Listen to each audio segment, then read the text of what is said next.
Hi friends, Bashas kitchen la இன்னைக்கு நம்ம chicken varuval எப்படி செய்யுதுன்னு பார்க்க போறோம். இந்த ரெசிபிக்கு இன்னைக்கு நம்ம இன்ஸ்டன்ட்டா ஒரு மசாலா prepare பண்ணி தயார் பண்ண போறோம். இந்த ரெசிபி குஷ்கா அப்புறம் பிரியாணிக்கு ரொம்ப நல்லா இருக்கும். எப்படி செய்யுதுன்னு வாங்க பார்க்கலாம்.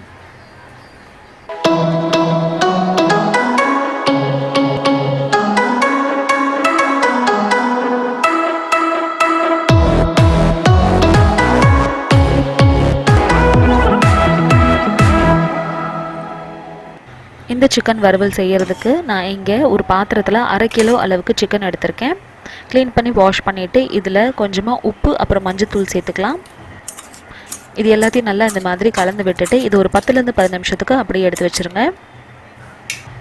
அடுத்ததான் இப்போ நம்ம மசாலா அரைச்சிடலாம். அதுக்கு ஒரு கடாயில் கொஞ்சமாக மல்லி விதை, சோம்பு, மிளகு, கிராம்பு அப்புறம் ஏலக்காய் சேர்த்துட்டு எல்லாத்தையும் நல்லா ட்ரை ரோஸ்ட் பண்ணிக்கோங்க.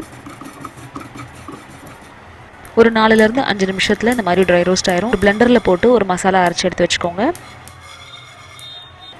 இப்போ ஒரு பேனில் 2லேருந்து 3 டேபிள் ஸ்பூன் அளவுக்கு எண்ணெய் விட்டு ஜீரகம் போட்டு தாளிச்சுக்கோங்க. 2லேருந்து 3 காஞ்ச வத்தல் சேர்த்துட்டு 2 மீடியம் சைஸ் வெங்காயம் பொடி பொடியாக நறுக்குனதை வதக்கிக்கலாம்.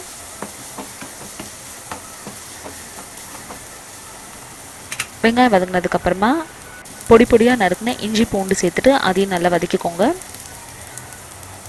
அடுத்ததாக இதில் தக்காளிக்கு பதிலாக தக்காளியோட பேஸ்ட் இதில் சேர்த்துருங்க. ஒரு பிளெண்டர் ஜாரில் 2 தக்காளியை சேர்த்து ஊட்டிட்டு அதை அதே இதில் சேர்த்துருங்க. எல்லாத்தையும் நல்லா கலந்து விட்டுக்கலாம். இப்போது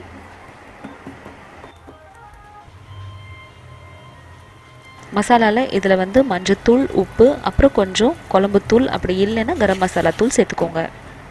நான் இங்கே கலந்த தூள் சேர்த்துருக்கேன். எல்லாத்தையும் நல்லா கலந்து விட்டுட்டு இது ஒரு 5லேருந்து 7 நிமிஷத்துக்கு வேக விடலாம். ஒரு 7 நிமிஷத்துக்கு அப்புறம் இந்த மாதிரி நம்மளுக்கு கிரேவி ரெடி ஆயிரும். இதை நம்ம எடுத்து இப்போ தனியாக வச்சிடலாம். இப்போ ஒரு பாத்திரத்தில் நல்லா தாராளமாக எண்ணெய் விட்டு நம்ம மேரினேட் பண்ணி வச்சுருந்த சிக்கன் பீசஸை சேர்த்துட்டு எல்லாத்தையும் இந்த எண்ணெயில் வதக்கிக்கோங்க. ஒரு 2 நிமிஷம் எண்ணெயில் வதக்கினதுக்கப்புறமா சிக்கன் வேகிறதுக்கு இப்போ நம்ம வெயிட் பண்ணலாம். லிட் க்ளோஸ் பண்ணி ஒரு 5 நிமிஷம் வேக விடுங்க. ஒரு 5லேருந்து 7 நிமிஷத்தில் நம்மளோட சிக்கன் கொஞ்சம் சாஃப்ட் ஆயிரும். கொஞ்சம் ஒரு 90% வரைக்கும் வந்துடும். இந்த ஸ்டேஜில் நம்ம ப்ரிப்பேர் பண்ணி எடுத்து வச்சுருக்க இந்த கிரேவி இதில் சேர்த்துட்டு எல்லாத்தையும் நல்லா கலந்து விட்டுக்கோங்க. நம்ம எப்பயுமே செய்கிற சிக்கன் கிரேவியோட இந்த புனா சிக்கன் மசாலா ரொம்ப டேஸ்டியாக இருக்கும். இது நம்ம டாபாலெல்லாம் சாப்பிட்ற அதே டேஸ்ட் நம்மளுக்கு கொடுக்கும். தேவையான அளவு வெறும் மிளகாத்தூள் அப்புறம் உப்பு சேர்த்துட்டு எல்லாத்தையும் நல்லா கலந்து விட்டுக்கோங்க.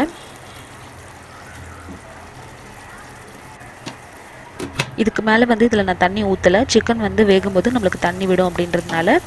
இப்போ பாருங்கள் நல்லா எண்ணெய் பிரிஞ்சு மேலே வந்துருச்சு. இந்த ஸ்டேஜில் நம்ம அரைச்சி எடுத்து வச்சுருக்கிற இந்த மசாலாவை சேர்த்துட்டு எல்லாத்தையும் நல்லா கலந்து விட்டுக்கலாம். கறியில் எல்லாத்துலேயுமே இந்த மசாலா உள்ளே இறங்குற மாதிரி மிக்ஸ் பண்ணிக்கோங்க. கிரேவி நம்மளுக்கு இந்த கன்சிஸ்டன்சியில் இருந்துச்சுன்னா போதும். இப்போ இது ஒரு 4லேருந்து 5 நிமிஷத்துக்கு லோ ஃப்ளேமில் வேக விடலாம். அவ்வளோதான். 5 நிமிஷத்துக்கு அப்புறம் பார்த்தீங்கன்னா எண்ணெய் பிரிஞ்சு இந்த மாதிரி மேலே வந்துடும். நம்மளோட சிக்கன் வறுவல் தயாராகிடுச்சு. செமி கிரேவியாக கொத்தமல்லி போட்டு இறக்குனீங்க அப்படின்னா சாதாரணமாக ஜீரா ரைஸ் அப்படி இல்லைனா ஒயிட் ரைஸ்க்கு இது ஒரு பர்ஃபெக்டான சைட் டிஷ். கண்டிப்பாக ட்ரை பண்ணி பார்த்துட்டு எப்படி வந்துச்சுன்னு சொல்லுங்கள். இந்த வீடியோ உங்களுக்கு பிடிச்சிருந்துச்சு அந்த வீடியோக்கு லைக் கொடுங்க. சேனல் ஃபர்ஸ்ட் டைம் பார்க்குறீங்கன்னா கண்டிப்பாக சப்ஸ்கிரைப் பண்ணுங்கள்.